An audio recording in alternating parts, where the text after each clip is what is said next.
अस्सलाम वालेकुम। हूँ डॉक्टर जावेद, नोडल अफसर मैडिकल कॉलेज रजौरी। पिछला 7 महीना तो मैडिकल कॉलेज रजौरी में कोविड आला लोगों जड़ो है उन्होंने देखभाल करूँ। जितना भी नेगेटिव आवे पॉजिटिव आवे उन्हें सारा का सैंपल करना है। ये सारो कुछ पिछला 7 महीना तो लगातार बगैर किसी छुट्टी तो हूँ जड़ो सेवा करूँ गुरु। पर मैं तके हुआ लोग बहुत ही बेवकूफ़ी करें। आई 7 महीना हो गए लोगों ने एक इतनी सी गल समझ नहीं आती कि मास्क पहनो है और एक वक्फो रखना है। लोग इतनी सी गल नहीं समझ सकता और आज यो हरजानो जड़ो है ये भुगतना शुरू हो गए हैं। आज कितनी डेथ होना शुरू हो गई है पर हम लोग नहीं समझता। और ऐसा बेवकूफ़ और जाए लोग भी मैं तक है जरा अस्पताल ना बुचड़ खानों के बेवकूफ़ हो जाए लोग। अगर अस्पताल एक बुचड़ खानो है तब अस्पताल कहाँ से आवे।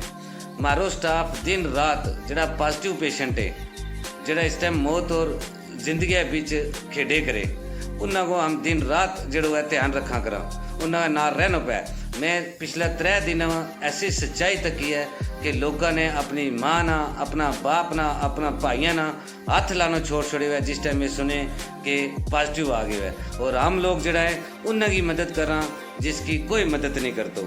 पिछला 7 महीना तो हम यह सेवा करा हमारी एडमिनिस्ट्रेशन हमारा पूरा डॉक्टर पूरा सेवा में लगा हुई है पर इन लोगों ना बिल्कुल शर्म नहीं आती। और मेरी थारे लोगों का यही एक रिक्वेस्ट है कि अपना टेस्ट कराओ मत छुपाओ। पहला लोगों ना पकड़ गया रखे में थे पॉजिटिव पेशेंट ना जरा पॉजिटिव आ जाता इस बीमारी नाल।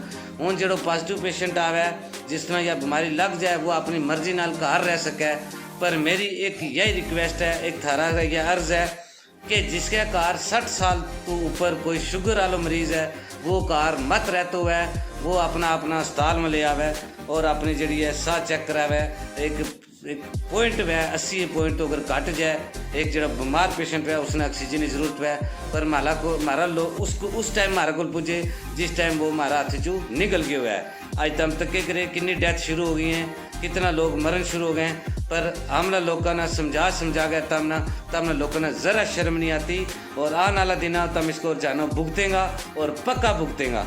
और मैं उन लोगों ने सख्त कह शुरू जो अस्पताल में बुचड़ खानों के और उन्हें लख लंत है कि जो बुचड़ खाना के अगर बुचड़ खाना के तो वो इस अस्पताल में मत आवे। आ गया ड्यूटी दो पॉजिटिव पेशेंट ना फिर पता चला था हमने अपना टेस्ट कराओ। अगर कोई पॉजिटिव है वो घर रह सके अलग कमरा में रह सके किसी ना मिले वो घर रह सके। हम उसने कदे नहीं उन्हें अस्पताल लेता आपे अस्पताल आवेगो जिसने थोड़ा बुखार है खांसी जुकाम है तो वो अस्पताल चेक करा सके। पर अगर वो घर भी रह सके जिसने कोई खांसी बुखार नहीं है पर वो बंदा मत घर रहता में जिसका घर में 60 साल तो ऊपर शुगर आलो या कोई अस्थमा को पेशेंट है। या मैं थारे लोगों का आज ही रिक्वेस्ट करूँ और आगे भी करते रहूँगो जब तक तुम लोग समझेगा तो बच जाएगा नहीं तो कदे नहीं बचता। खुदा हाफिज़।